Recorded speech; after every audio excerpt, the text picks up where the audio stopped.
The sun rose lazily over the Atlantic, its golden light stretching across the wet sand like a whisper. It was one of those rare mornings where everything felt suspended in time, the waves slow, the wind gentle, and the world barely awake. Mia Carter breathed in deeply, her bare feet pressed into the cool earth. She lifted her arms in a final sun salutation, the hem of her white wrap dancing in the breeze. 8 students mirrored her every move on their yoga mats. Vacationers and locals alike here for what Mia always called sacred stillness. Among them was Lena, a teenager from town who idolized Mia. When the session ended, most packed up in silence, still wrapped in the calm she gifted them. "That was beautiful, Mia," Lena said shyly, rolling up her mat. Mia smiled. "You were steady. Today felt it in your breathing." They exchanged a brief hug. Lena jogged off, earbuds already in. The others drifted away toward coffee stands and parked bikes, chatting quietly. But Mia remained. She faced the sea again. The sky was turning a deeper blue now, the early mist rising like breath from the ocean. With slow precision she sat on the sand in lotus position and closed her eyes. She looked calm, like someone who had made peace with something. Or someone. What happened in the next hour remains one of the town's most persistent mysteries. By 9:15 a.m., the beach was nearly empty. A seagull squawked overhead. Farther down, the surf began to pull harder, eating into the shoreline. At 10:04 a.m., a local jogger passed the yoga circle and noticed a mat still lying there, flapping in the wind. By 11 a.m., Lena returned, looking for her water bottle, only to find Mia's flip-flops half buried in the sand. Her woven bracelet caught on the corner of a beach shrub. No sign of Mia. Police arrived just after noon. Yellow tape cut through the dunes. Drones buzzed over the cliffs. The local sheriff, a weathered man named Burke, was the first to step down toward the rocks. She wouldn't have left without her bag. Lena insisted, standing barefoot on Mia's mat. Burke studied the scene. No purse, no keys, no phone. Just footprints, hers leading down to the edge of the cliff. And stopping. The tide had risen by now, making the rocks below frothy and white. A search and rescue team began combing the area while dogs sniffed along the tree line. But Mia Carter had vanished. By nightfall, word had spread across the town. "The yoga teacher disappeared," whispered mothers at the market. "Always kept to herself, that one," murmured a gas station clerk. Theories bubbled up faster than facts. She'd gone swimming and drowned. She'd run away from something.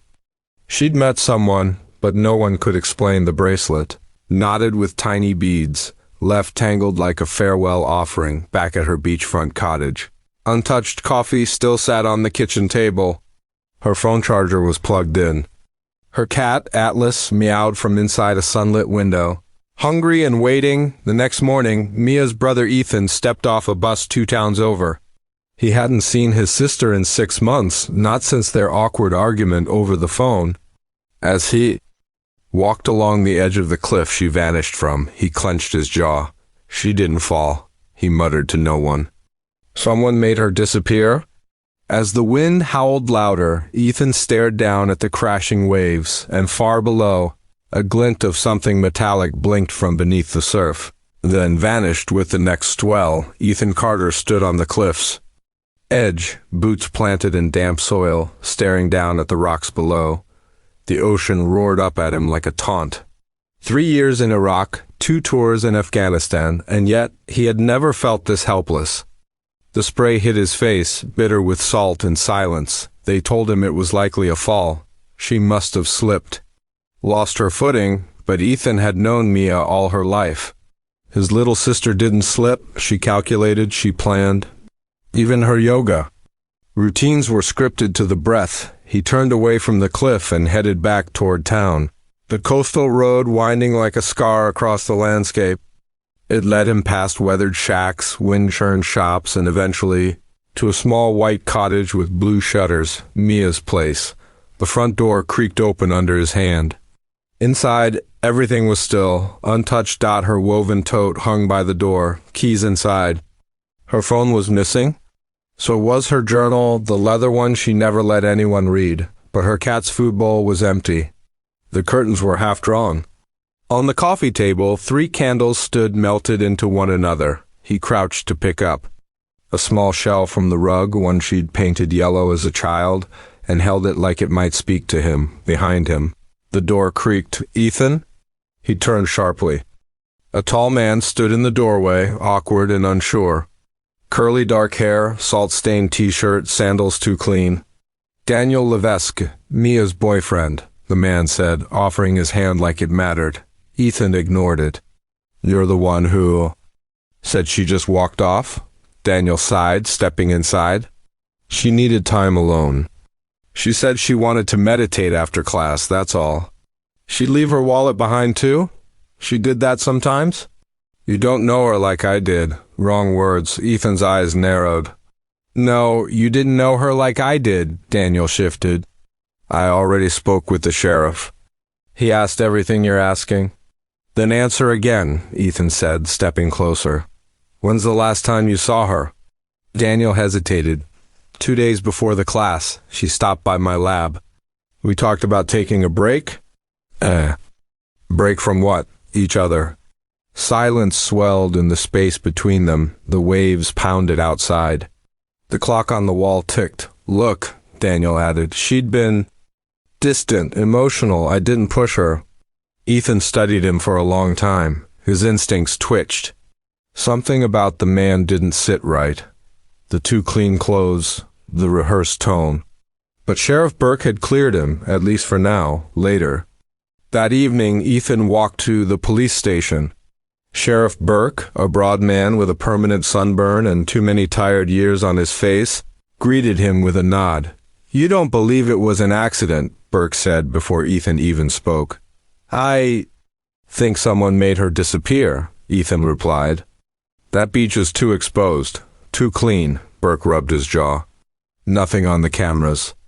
Surveillance cuts out at 9:10 a.m. faulty power box. Already put in a request to fix it." "Too convenient," Ethan muttered. Burke hesitated. "There's one thing, text records. A number Mia messaged a lot in the last 2 weeks. Not Daniel's, not any family or friends we can find." "Who is it?" "We're trying to trace it. It's a burner. Old messages deleted from her cloud, but her provider logged the number." Ethan stared. "You think it was someone she was seeing?" "Maybe," Burke said. "Oh, someone she was afraid of." That night, Ethan sat at Mia's kitchen table, scrolling through her old photos, beaches, laughing students, one blurry selfie with Daniel, and then one photo stood out, a shot of the beach trail from her back porch. Except in the far corner, almost lost in the shadows of a tree, was a silhouette. A man. Ethan zoomed in, hood up, facing away. But something about the posture, too still, too familiar. Like he'd been there before. The next morning, Ethan returned to the beach. The tide was out, the wind sharp. He walked the path she always took, every stone memorized from childhood. The cliff loomed to the left. A gull screeched above, halfway. Down the trail, something caught his eye, a cigarette, but crushed into the sand. Mia didn't smoke. Neither did Daniel. He picked it up with a tissue and pocketed it. Someone had been watching her, waiting, and as he turned back, his phone buzzed. A voicemail, unknown number. Just 6 seconds long, heavy breathing, then one word, breathe. The voicemail kept replaying in Ethan's head, one word, breathe. Spoken like a whisper, coated with static and unease. He sent it to Burke, who promised to run it through voice pattern software. But Ethan already knew the system wouldn't find a match. Whoever left that message hadn't wanted to be found. At the station. Burke was reviewing Mia's timeline again, scribbling over a map pinned to the corkboard. He glanced up when Ethan entered. "You were right," he muttered, tapping his pen against the board. "There's a missing hour." Ethan moved closer. "How?" "She ended her class at 8:32 a.m. last confirmed sighting." But her phone pinged. A nearby cell tower at 9:41, then nothing. Gone cold after that. She wouldn't just vanish in 60 minutes, Ethan said. Not without help, Burke nodded grimly. That peer camera we were counting on, footage is corrupted. Some power outage scrambled the data. We're working with tech to restore the feed. Ethan stared at the coastal layout, the yoga spot, the trail, the cliffs. The pier. Somebody used that hour to take her away, he said, or silence her. Burke hesitated, then slid a report across the table. Might be something. A vendor came forward. Amara Davis works the juice truck near the beach trail. Said she saw Mia around 9:15, said it didn't look friendly. Ethan's jaw tightened. She say who Mia was with? She's outside? You want to talk to her? Ethan nodded, already heading toward the lobby. Amara stood just beyond the parking lot, hands deep in her apron pockets. Her dark eyes flicked between Ethan and the ocean behind him. I remember her. I remember that morning. What did you see exactly? Ethan asked, voice steady. Mia walked up from the sand, fast. Like she was trying not to cry. There was a guy who'd gray sweatshirt, sunglasses. He followed her up the dune, grabbing her arm at one point. They argued. Argued how? I didn't hear everything. But she said something like, you said you wouldn't come here. He kept leaning in close, talking low, like he didn't want to be overheard. Ethan's heart pounded. Did she look scared? Not scared. Angry, like she felt cornered. Was it Daniel? Amara shook her head. Too tall, broader, white guy. Beard maybe. But I can't be sure. Hoodie was pulled tight. Did she leave with him? I got pulled away by customers. When I looked back, they were both gone. Ethan stared toward the beach, jaw clenched. Another man. One Mia didn't expect. Amara reached into her apron. One more thing. I found this in the sand near the back of the truck later that day. Thought it was nothing. She handed him a small, crumpled square of black cloth. A mask, like the kind joggers wore. But along the seam, faint red smudges stained the fabric. Blood. Later that evening, Ethan returned to Mia's cottage. Atlas brushed against his leg as he walked through the kitchen. His paws tapping the tile floor, he laid the mask on the table and pulled out Mia's phone records again. The burner number appeared 12 times in the last 3 weeks. All texts. No calls, always short, under a minute of data each. Ethan's fingers hovered over his own phone. He texted the number. Who are you? Delivered. No response. He waited. At 2:14 a.m. The phone lit up. You should stop looking. The next morning, Burke called. Pier footage is a mess, he said. But one of our techs was able to salvage a few frames. Choppy as hell. Ethan met him at the station. A grainy series of images played on a dusty screen. The timestamp read 9:12 a.m. Mia was on the boardwalk, walking fast, head down. 5 frames later, a figure followed, gray hoodie, head down, same build Amara described. The man never looked at the camera. But in one blurry frame, as he reached for Mia's arm, his sleeve pulled back just enough to reveal a faint tattoo. A black serpent curled around a compass. Burke paused the frame. We ran it through old arrest records. And one match. A man named Logan Wade. Who the hell is that? Burke swallowed. Minor offenses? Trespassing, disorderly. Conduct, moved to town a year ago. Rented a cabin near the cove. Where is he now? Vanished 2 days after Mia. Never picked up his last paycheck. Cabin's been empty ever since. A chill crawled up Ethan's spine. Burke clicked his pen nervously. You think he had something to do with it? I think he's the reason. There's a missing hour, Ethan said. And I think he wasn't the only one watching her.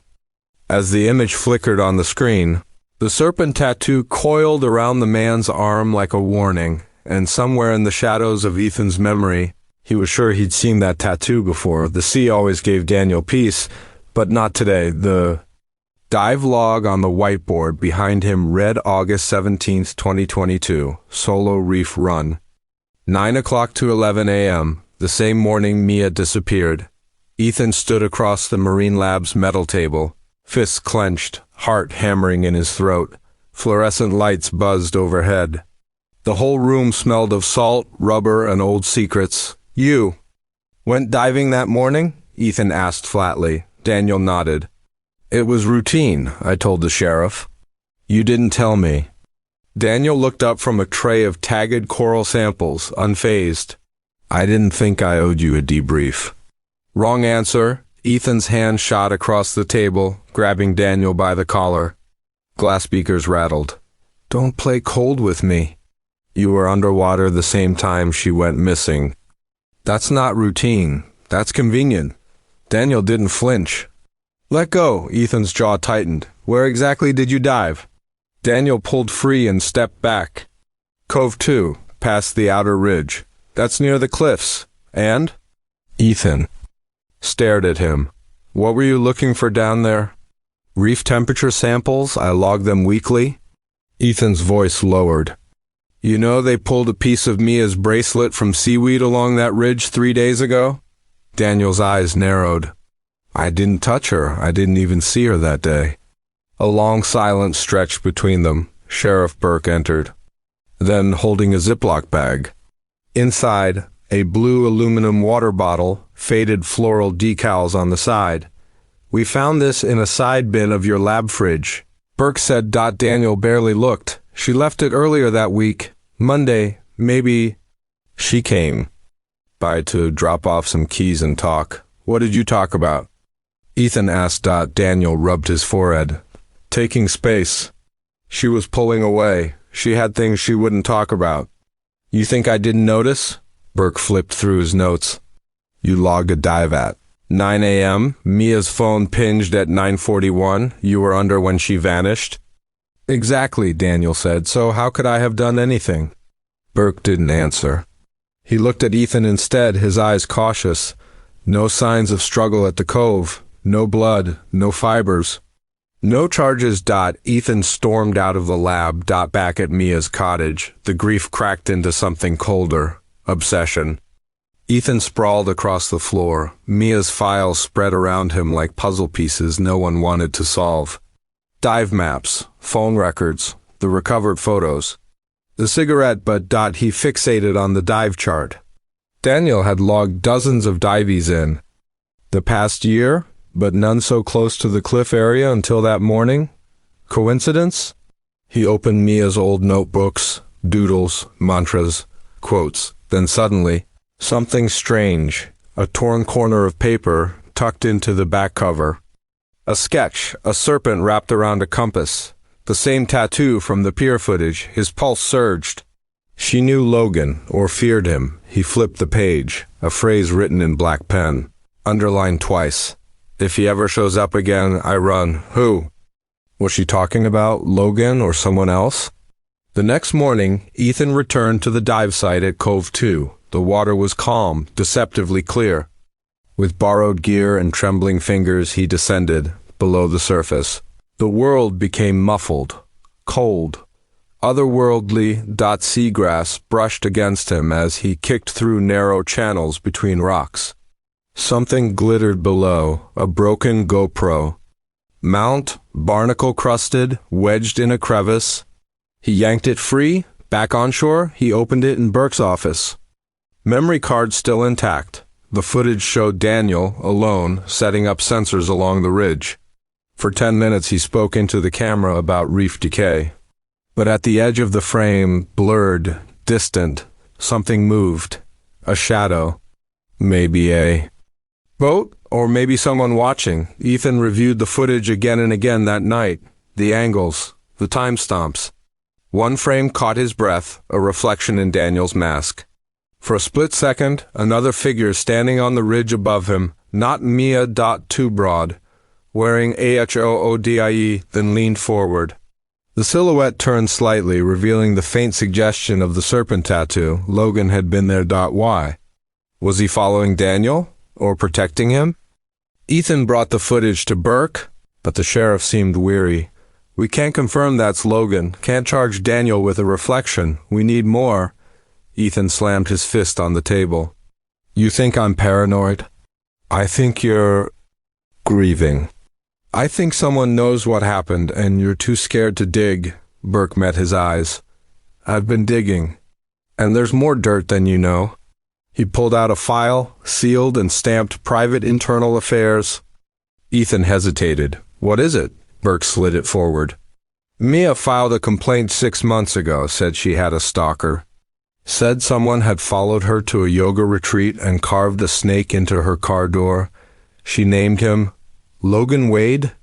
Burke's face hardened. "No, she named Daniel." The manila folder hit the desk with a dull thud.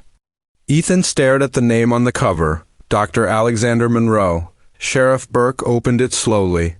"New piece just came in from a private investigator we hired to comb through Mia's digital footprints. Found something unexpected." He pulled out a receipt dated 2 nights before Mia vanished. "1 room, 1 night, paid in cash, Baystone Inn. Room 204, registered under Mia Carter." Burke flipped the page and revealed a grainy black and white still from hotel. Surveillance. Mia standing at the front desk, and behind her, a tall, suited man with a trimmed beard and silver at his temples. Ethan leaned in. "That's not Daniel. No, that's Dr. Alex Monroe. Local therapist. Moved here 6 months ago from Seattle. Works out of a private office near the marina." Ethan felt a slow burn in his chest. Married? Wife and 2 kids. Been laying low since news of Mia's disappearance. "Was she seeing him professionally?" Burke hesitated. "We checked. No billing record. No official therapy. Logs. But guess who was on our phone call list? 3 late-night calls in the past month, unlisted number. Cross-matched to a burner SIM that pinged near Monroe's office." Ethan clenched his jaw. "So now there's a 3rd man in her life." Burke shrugged. "Or the first she trusted." Ethan arrived at the marina just before noon. Monroe's office was discreet, a converted boathouse tucked behind a row of seafood stalls. Glass doors, drawn blinds, and a modest plaque that read, "Dr. Alex Monroe, Trauma and Behavioral Therapy." He knocked. The door opened almost immediately. Doctor Monroe looked like someone who hadn't slept in days. His shirt was wrinkled, hair damp, eyes red-rimmed. "Let me guess," he said quietly. "Mia." Ethan nodded. "You knew her." Monroe didn't deny it. "I did. Were you sleeping with her?" A pause, then, "Come in." Inside, the office smelled of lavender and books, a couch, a desk, framed credentials on the wall. No photos, no clutter. "She came to me 3 months ago," Monroe said, pouring 2 glasses of water. "No insurance, paid cash, wanted absolute discretion. For therapy." At first, Ethan stared. "And later?" Monroe sighed. "I tried to draw the line, but she was magnetic, brilliant, but also scared." "Of what?" "Herself. The past. Men she'd pushed away but couldn't forget. She said she felt watched." "By Daniel?" Monroe shook his head. "She didn't say. But she'd bring up this sense that someone was always 1 step behind her. She had recurring dreams of drowning." Ethan's voice darkened. "Did you love her?" Monroe hesitated. "I wanted to. But she never let me in completely. We spent 1 night together. The hotel was her idea. 2 nights before she vanished, she called and said she didn't feel safe at home." "Did she say why?" "No, only that something was coming. Something she couldn't stop." Ethan stood. "Why didn't you tell the police?" "I was scared," Monroe admitted, "of what it would do to my wife, my career, and to be honest, I thought she'd just left. She always talked about vanishing, starting over." Ethan stared at him. "You think she planned this?"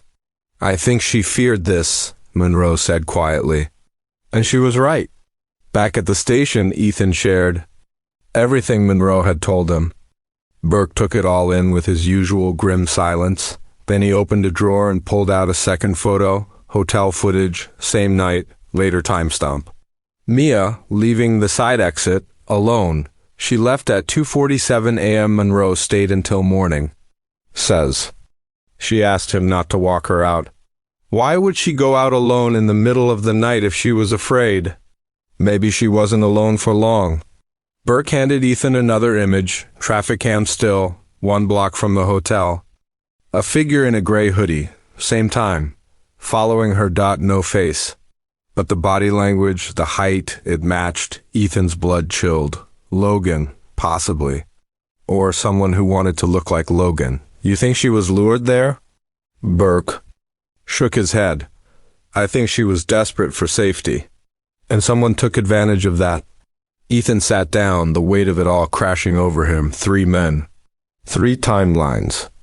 All circling her like sharks. Daniel, possessive, secretive, with a complaint buried by red tape. Logan, unstable, vanished, marked by a serpent tattoo. Monroe, intimate, but afraid to speak. And Mia, at the center of it all, drowning. In secrets no one had fully understood. I keep thinking about her bracelet, Ethan said quietly. How it turned up in that shark. Like the ocean spit her back out to demand we look again. Burke nodded.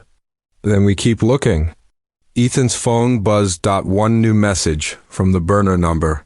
You're close, too close. He showed Burke. The sheriff looked up, jaw tight. Let's see how close. He opened his laptop, typing quickly. A map appeared, cell tower pings from the burner phone. 1 location repeated, a private lot near the cliffs, a mobile home. Registered to Logan Wade, the ocean crashed violently against the rocks as Daniel paced along the weather-worn boardwalk, jaw clenched, fists tight at his sides. His normally unreadable face was cracked wide open by rage. He didn't knock on the glass door of Dr. Alex Monroe's office. He shoved it open. Alex, seated at his desk beneath a framed diploma and a seascape painting, looked up calmly. Daniel, he said with a practiced voice of a man used to de-escalating others. I figured you'd show up. Daniel slammed the door behind him. Cut the crap. I saw the footage. You and Mia, hotel room. 2 nights before she disappeared. Alex's hands rested on his desk, palms down. Yes, we were involved, briefly, and yes, we met that night. But she ended it. Daniel took a step forward. Then why was she crying in that video? Alex hesitated. She looked terrified. Alex, what did you say to her? I told her she was chasing shadows, Alex replied slowly. Her fear was turning into paranoia. She believed someone was following her, someone from her past. Daniel stared, suddenly unsure. Who? She didn't tell me, Alex said. But she said it started months ago, whispers at her window. Strange calls at night. Her tires slashed once. She stopped talking about it after she met you. Daniel narrowed his eyes. And you didn't think to tell anyone, even now? I'm telling you now. Because I want her found. Daniel's mind reeled. Was it possible Mia hadn't been torn between 2 lovers, but trying to run from someone entirely different? As he turned to leave, Alex called after him. I know what this looks like, Daniel. But if you're so sure I had something to do with her vanishing, why are you the one with her water bottle in your lab? Daniel froze. He didn't answer. He walked out. Ethan sat at a cluttered desk inside the sheriff's station, the tip of his pen tapping rapidly against a thin file marked Carter, M.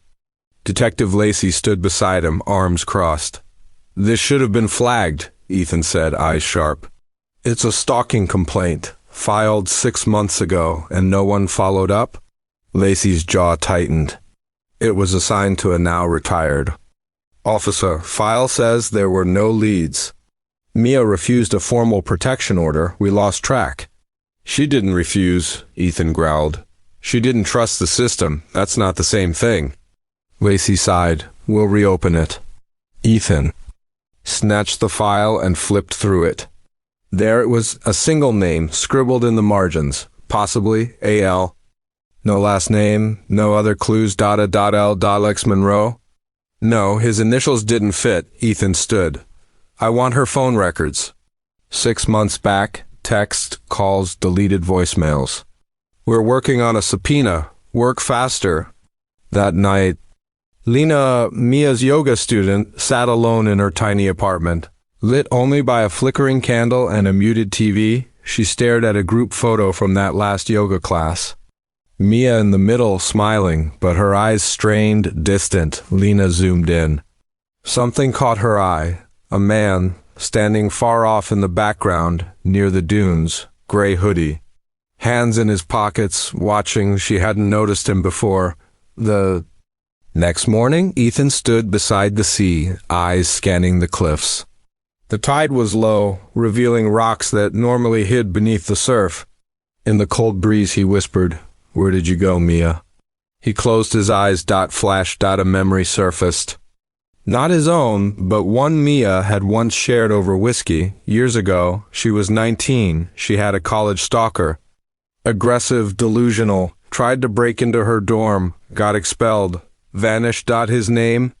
Anthony Layton. Ethan's pulse spiked. He turned and ran to the sheriff's office, to Lacey, to anywhere that might hold a database. Check the name Anthony Layton. College expulsion, restraining order, past addresses, everything. As Lacey typed, Ethan looked out the window, and there, in the parking lot, stood a man watching the building. Gray, H-O-O-D-I-E. The same man from Lena's photo. The next chapter was. Already watching them, the wind off the coast had a strange bite that morning as Detective Reese drove out toward the weathered shack nestled in the cliffs. It was the kind of place people moved to when they wanted the world to forget them. Inside, Officer Halloran sat in a worn armchair, eyes sunken, beard unkempt. With the television murmuring in the background and a dog asleep at his feet. "You're not the first to come asking," Halloran muttered before Reese could speak. "But you might be the first I'll answer." Reese kept her voice low. "We're looking into the stalking report Mia Carter filed 6 months ago.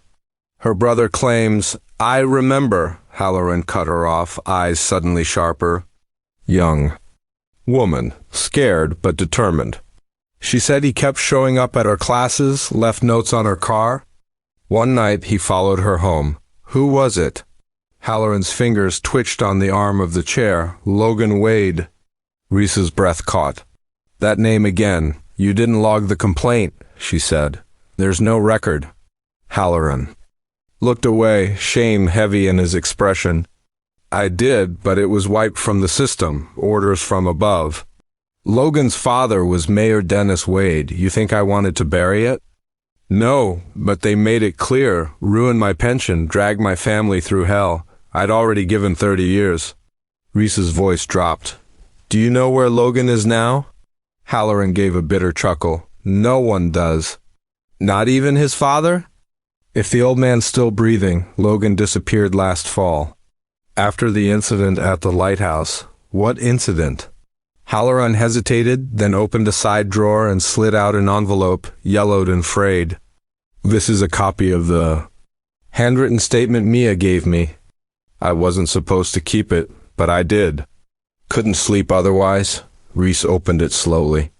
Mia's handwriting was small and precise. "He waits for me, watches from the dunes. I told him to leave me alone. He laughed. Said no one would believe me if something happened." She swallowed hard. Ethan sat on the beach nearby, staring into the surf with a jaw so tight it ached. He could feel something shifting. Mia had been afraid, not of Daniel, not even of Alex, but of someone who had power and no boundaries. When Reese found him, she didn't speak for a full minute. She just handed him the letter. Ethan read it in silence. The paper trembled in his hand. "Logan Wade?" he finally asked. "He was. 24, rich, protected. Known in town, but mostly stayed out of trouble, officially.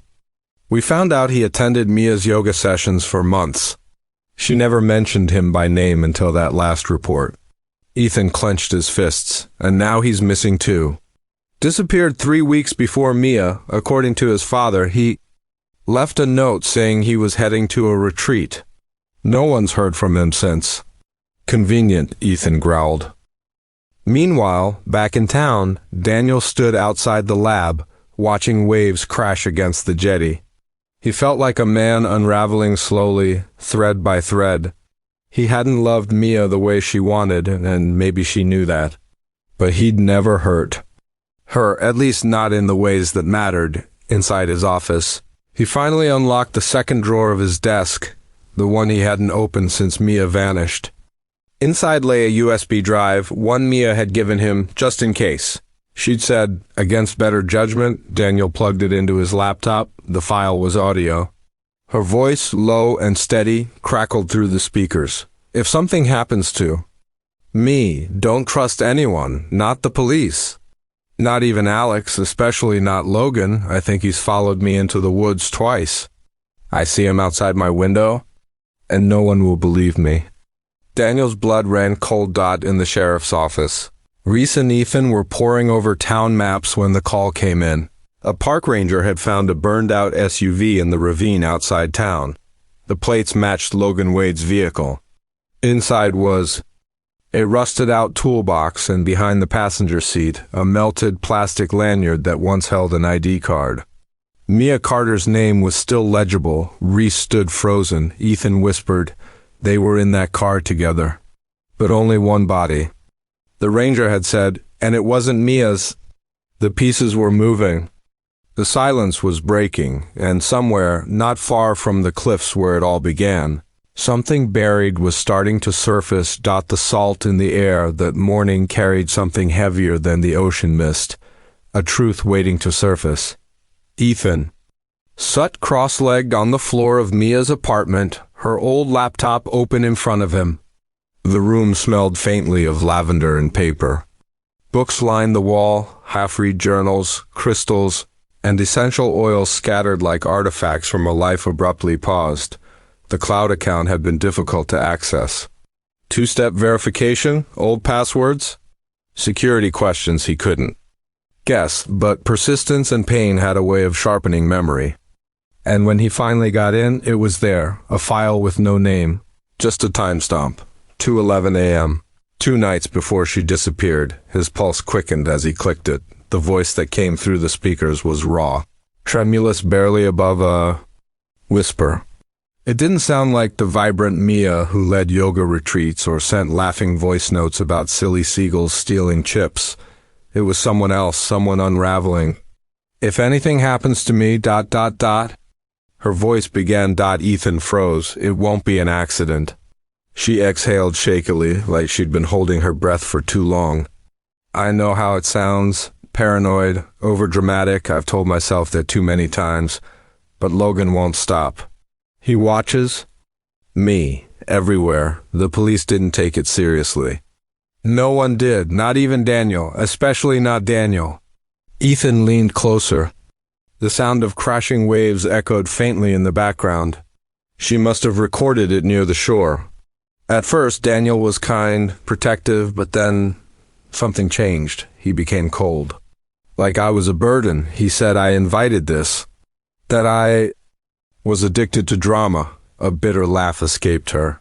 "He makes me feel crazy, like I'm imagining things, like I made Logan up."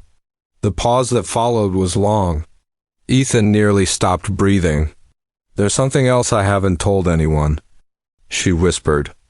"I saw Daniel with Logan. They were talking behind the dive shack. I don't know why. Maybe it was nothing.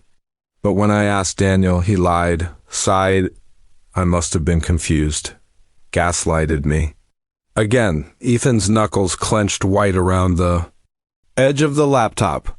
"I wanted to believe Daniel. I needed someone to believe in. But I keep waking up with dread in my chest. Like my time is running out, like I won't make it out of this." The recording ended with a sound, a choked breath, or maybe a sob. Then silence. Ethan stared at the screen long after the audio stopped playing. His mind raced. Everything she had been too afraid to tell him in life now whispered to him in death, or at least in disappearance.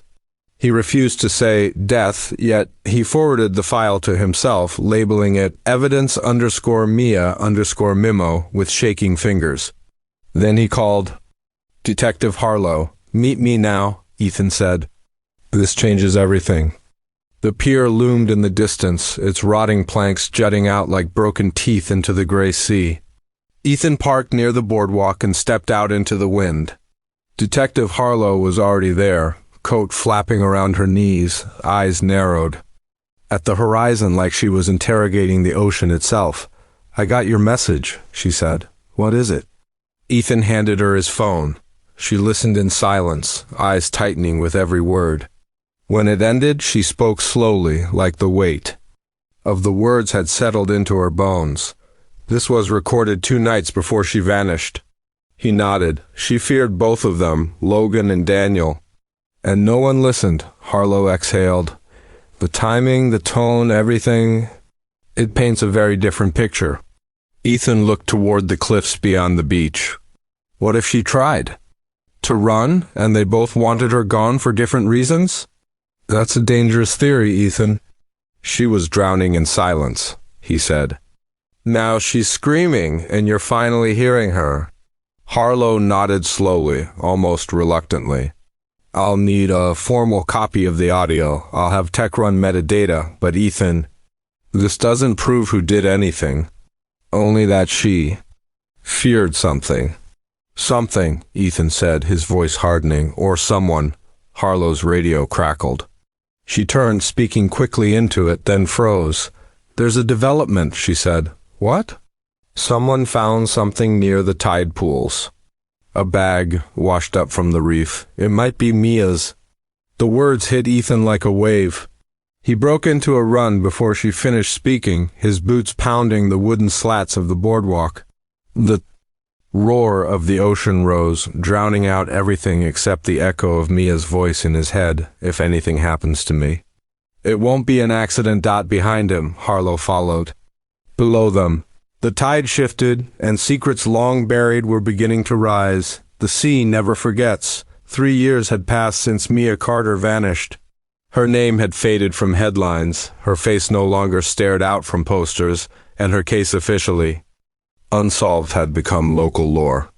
A ghost story teenagers told on stormy nights, murmuring about the girl who disappeared into the waves. Until the shark.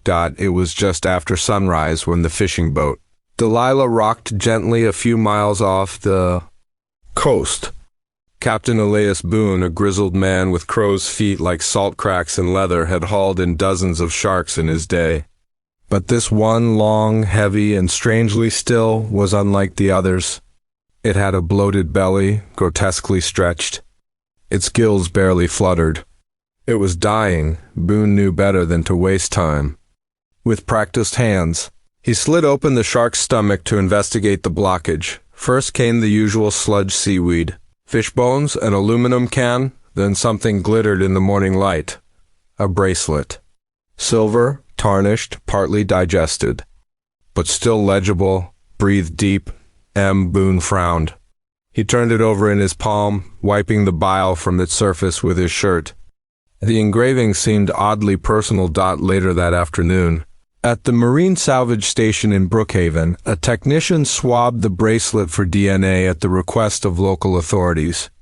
The result, when it came back, stunned the room into silence. Mia Carter. Her DNA was embedded in the links, along with trace fragments of her skin and hair, somehow preserved from decomposition by the shark's internal environment. The bracelet was hers. It had last been seen on her wrist the week she disappeared. The news broke within hours. Bracelet found inside shark may belonged to missing student Mia Carter. Case reopened. The town's long-buried grief stirred again. Candlelight vigils? Or hastily organized. TikTok flooded with amateur sleuths digging into the case once more. Online forums buzzed with wild theories. Some called it divine justice. Others thought it a hoax, but Ethan Carter didn't say a word to the press. He simply boarded a red-eye flight from New York and returned home for the first time in 2 years. The coastal air was the same briny and bitter, but the town looked different, gentrified. polished, as if it had tried to scrub Mia's absence from its sidewalks. But Ethan hadn't forgotten. Not the sleepless nights? Not the voicemail she left him 2 days before she vanished? Not the haunting voice memo he'd uncovered in her cloud folder? The one where she said she was scared of Daniel and Logan? He drove directly to the police station, where a young detective named Harper Vaughn now headed the reopened case. She greeted him with wary curiosity. "We've confirmed the bracelet's authenticity," she said, sliding a file across the table. "We also know the shark was caught 14 miles offshore. A female tiger shark, probably feeding off the reef shelf. That means the bracelet could have been in the water for months, even years." Ethan flipped through the report, his jaw locked tight. "Do you think the rest of her is out there?" he asked quietly. Harper hesitated. "We've begun sonar mapping around the coordinates where the shark was found. But the currents here are brutal. If a body was dumped, it's possible the ocean scattered her remains across hundreds of miles." The words hit like stones. He stood abruptly. "I want access to everything," Ethan said. "Every old file, every sealed record, every interview that didn't make it into the official timeline." Harper nodded slowly. "You'll have it." The town watched him like a ghost returned. Some pitied him. Others feared what he might dig up. He noticed the wary glances when he stopped for coffee or passed the pier where Mia was last seen. But Ethan didn't care. He wasn't here for closure. He was here for war. That night he sat in the motel room that had once been Mia's favorite getaway spot. He placed the voice memo on loop, listening again and again to her trembling words. "If something happens to me, don't trust Daniel or Logan. Don't trust what you see. It's deeper than it looks." The next morning he walked to the shoreline where the town gathered for another vigil. A white cross stood buried in the sand, surrounded by wilting flowers. He knelt beside it, ran his fingers along the wood, then looked out at the sea. The waves whispered secrets, and far beneath them something still waited. As he stood, his phone buzzed, unknown number. A message blinked on the screen. "You're looking in the wrong place." The wind was sharp that morning, slashing across the docks as divers prepared their gear. The ocean where the shark was caught had become a spectacle. Media vans lined the coast. Drones hovered in the sky, and crowds pressed against makeshift barricades with a morbid hope in their eyes. But below the surface, the water told a different story, one of silence, darkness, and secrets long buried. The divers descended slowly, methodically combing the underwater terrain with lights that cut through the murk like spears. About 100 yards from where the shark had been reeled in, nestled between two jagged rock formations, one diver's beam froze on something unnatural, a glimpse of pale, tangled shape wrapped in seaweed and nylon netting. They radioed the surface. Recovery began. It took hours to carefully extract what remained, the ocean resisting every effort as if it wanted to keep the secret.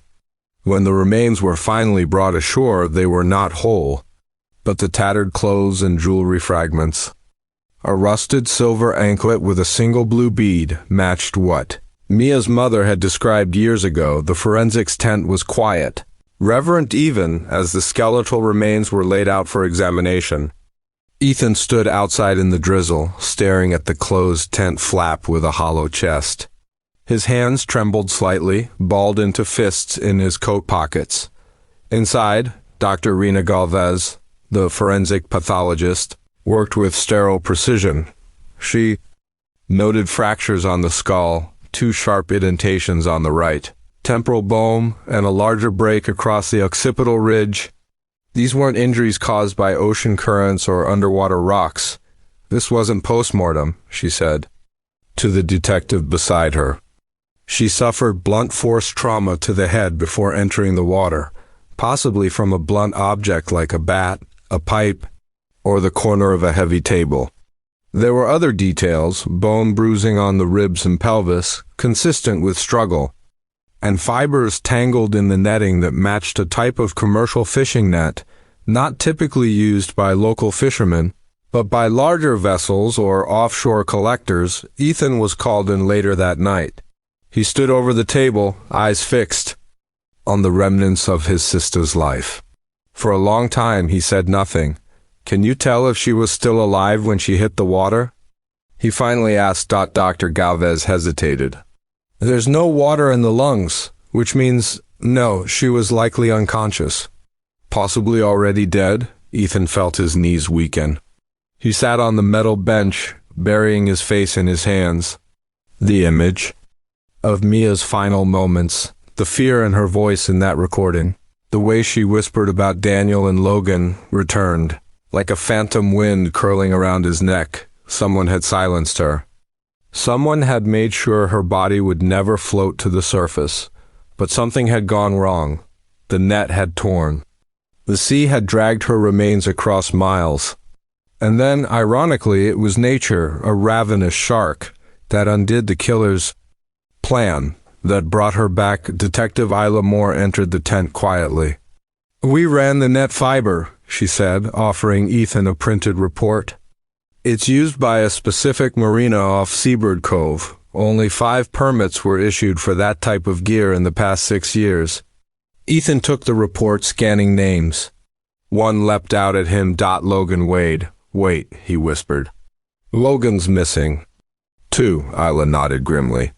"He hasn't accessed his accounts in nearly 2 years. No sightings. No confirmed activity. But his boat, the one he used for solo night dives, was docked in Seabird Cove, registered under a shell company." Ethan stared at the name. His sister feared Logan and Daniel. And now, Logan had vanished. What if he's dead too? Ethan said. Or what if someone made him disappear to cover this up? Isla's expression tightened. Or he ran. Silence settled like dust. Outside, the tide rose again. But deep in Ethan's gut, something stirred. Not just grief. Not just fury, but resolve. If Logan was alive, he would find him. If someone had helped bury this truth, they'd made a mistake by not burying it deeper. The bones had returned. Now the silence was cracking. The scent of salt still lingered on Ethan's skin as he stood outside the county sheriff's office. The ocean's hum, a distant whisper behind him. Just yesterday, divers had pulled what was left of Mia from the belly of the sea, bones wrapped in seaweed and gilt, sealed in netting like someone had tried to erase her. But the autopsy spoke louder than the tide.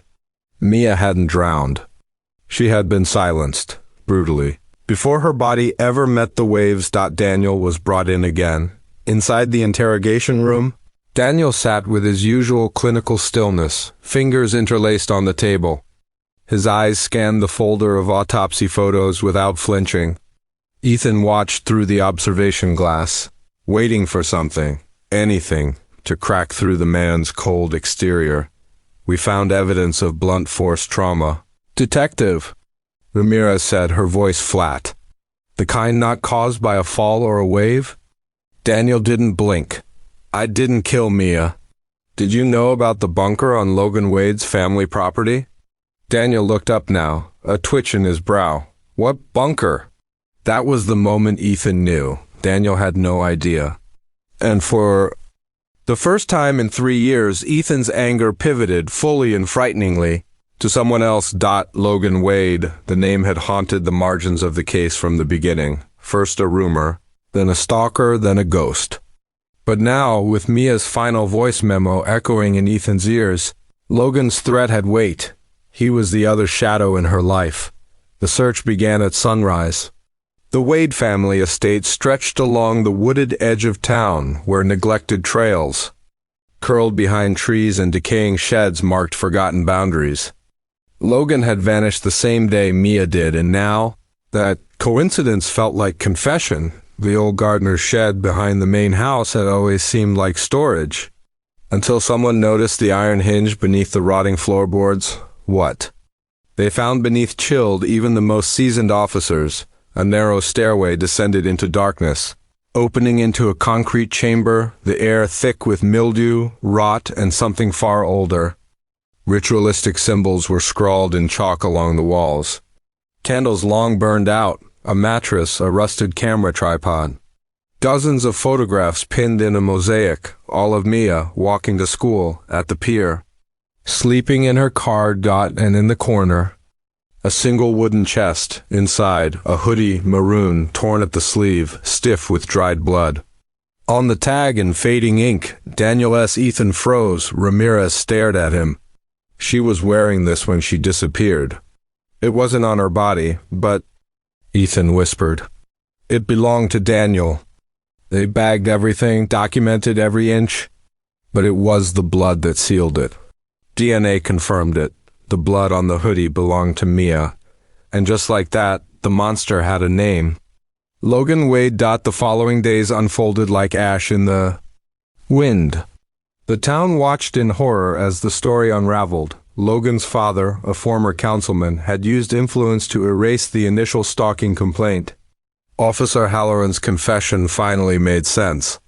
Logan had been spiraling for months, obsessively trailing Mia, convinced they were destined. Flashbacks from Mia's cloud account, uncovered by Ethan, showed her breakdown in pieces, distorted selfies, diary-like voice memos, poetry written in panic. I can't breathe around him, she once whispered. Even the air feels watched. The final blow came from the bunker's camera system. Footage from the day she vanished showed Logan luring Mia inside, arms open, smile wide. She hesitated. He grabbed her wrist. The footage cut to black. It was enough. The district attorney's office declared the case cracked. Logan Wade was officially named the suspect in Mia's abduction and murder, but he was gone. His car had been found 3 years ago at a cliffside park, keys still in the ignition. Suicide was assumed, but no body was ever recovered. Ethan stood alone outside the bunker days later, staring down into the void where Mia's final moments might have unfolded. Wind rustled the pines above him. For years he had imagined Mia's face in the water, her voice in the waves. Now he knew where her breath had stopped, beneath the earth, beneath their town's silence, beneath secrets too twisted to surface. He lit a candle on the concrete floor, leaving it among the chalked symbols and the ghosts. She tried to run, he whispered, and none of us saw.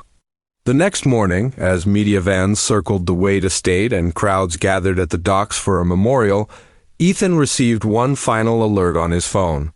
A ping, a login from Logan Wade's old burner account, last accessed 3 hours ago. In Sweden, the morning fog coiled low around the pine trees as Detective Hanley and Ethan stood on the edge of the Wade family estate. It had been years since anyone had set foot past the rusted gate. The once pristine mansion now sagged with decay, vines curling over shattered windows like nature reclaiming a lie. Logan Wade had vanished the same week Mia did, leaving behind a vacuum of suspicion and no trace. But the shark, the bones, the bracelet, it all pointed to something festering just beneath the surface. I still can't believe it, Ethan muttered, his voice raw as he stepped through the overgrowth. Hanley nodded grimly. The drone picked up a heat anomaly underground. We'll need to pry open whatever's down there. It took 2 hours to dig through the tangled roots behind the greenhouse. The entrance was buried beneath what looked like an old animal feeding shed. When the hatch finally groaned open, a suffocating wave of mildew and copper hit them. The bunker stretched deep underground, lined with stone, old military concrete, and one buzzing fluorescent light, and at the center of it horror waited. Photographs, hundreds, covered the walls. All of Mia, smiling at a cafe, walking to her car, crying on a park bench. Someone had followed her for months, maybe years. Ethan couldn't breathe. A table sat at the far end, scattered with dried flowers, a candle burned to its stub, and something far worse, a blood-stained gray hoodie. Hanley snapped on gloves. The initials M.E. were faintly embroidered at the cuff. Ethan's knees nearly buckled. That's hers, he whispered. That's Mia's college hoodie. She wore it the last time I saw her. Behind the table, ritualistic symbols were scrawled onto the concrete in red paint or something else. Candles melted into twisted shapes, animal bones placed in crude patterns, a shrine, an obsession. A crime scene. God, Hanley exhaled. He didn't just stalk her, he worshipped her. Within a locked metal cabinet, they found a journal. Logan's handwriting was unmistakable paranoid, frenzied entries repeating her name over and over. One page stood out. She tried to cut the string. She said it was over, but we were meant. I took her breath so she could stay. There it was, the confession, chilling, delusional, and final. By the time the forensic team arrived, Ethan was sitting outside the bunker, head in his hands, the morning sun breaking through the gray. But he couldn't feel its warmth. Daniel had.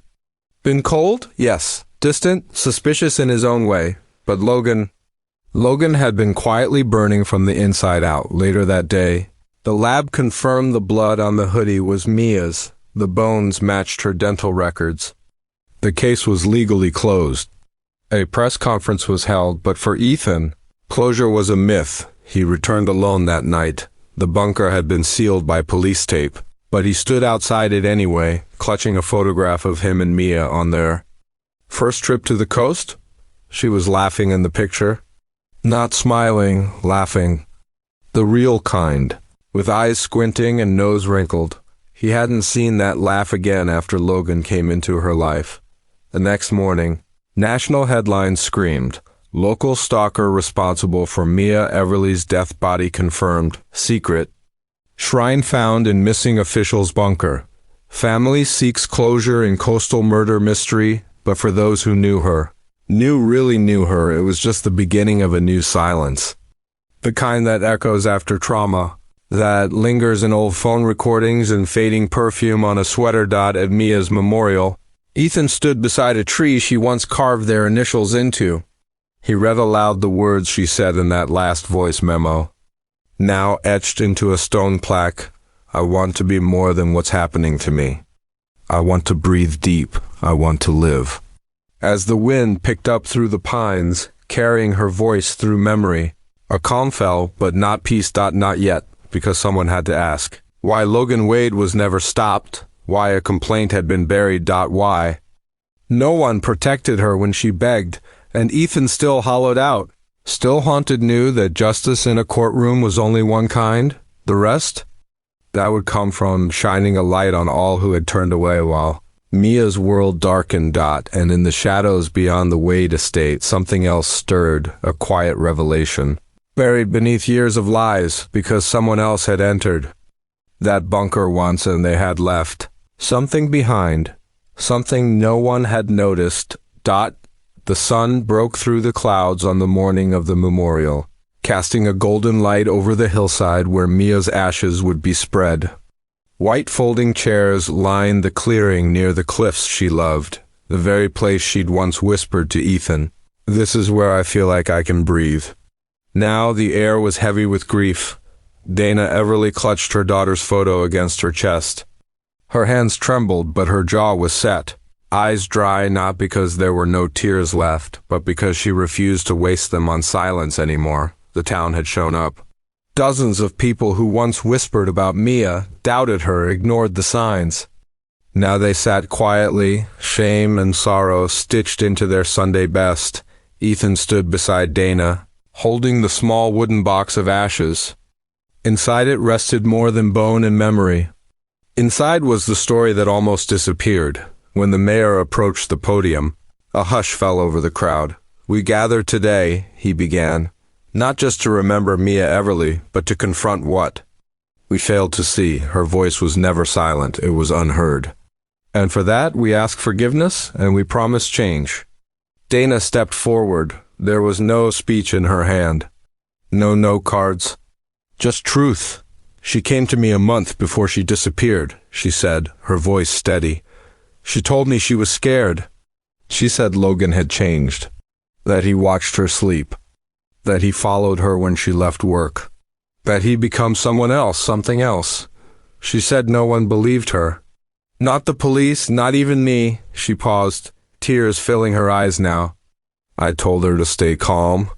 I told her she was imagining things, and now I will live every breath knowing my silence cost her everything. The wind tugged at the hem of her dress as she looked out over the crowd. Mia was not weak. She was not paranoid. She was not emotional. She was right. And I will not let her name fade into a headline, not again. A few people bowed their heads. Others wept. Dana reached into her bag and pulled out the necklace, the one found near the shark, now cleaned and whole. She held it up, the pendant glinting in the sun. She wore this every day, Dana whispered, even when Logan asked her to stop, even when he said it reminded her of Ethan of the past.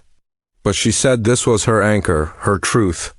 She placed the necklace into the box of ashes and closed the lid. Later, when the crowd had gone and the sky dimmed into late afternoon, Ethan stayed behind, alone. He knelt at the edge of the cliff, holding the voice memo one last time. Mia's voice crackled through his phone. If something happens to me, don't let them say I was confused. Don't let them bury me in excuses. I am not a ghost. I'm still here. I won't go quietly. Ethan clutched the phone to his heart. I won't, he promised. I swear, Mia, I won't. 2 days later, Shane, Logan's friend and former roommate, was arrested. Not because of the shrine, not even because of the hoodie, but because of what?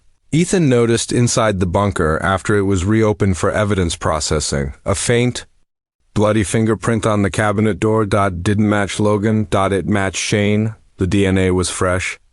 And so was the betrayal. Under interrogation, Shane broke. He admitted Logan didn't act alone. That they had watched Mia together. That they had both been obsessed. But when Logan planned to run away with her, Shane snapped. He never meant to kill her, he claimed.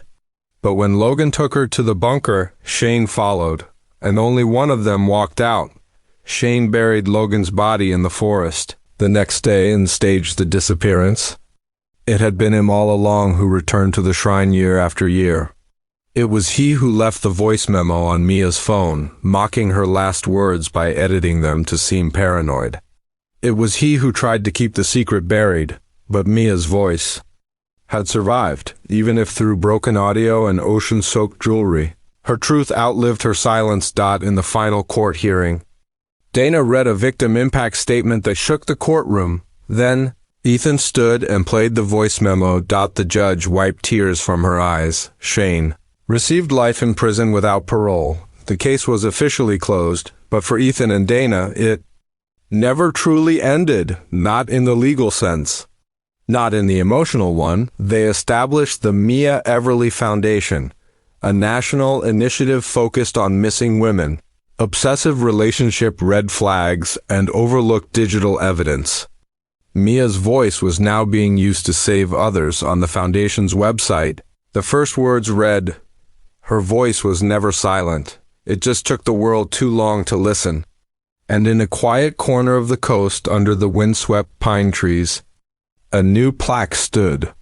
In memory of Mia Everly, she was the storm before the change.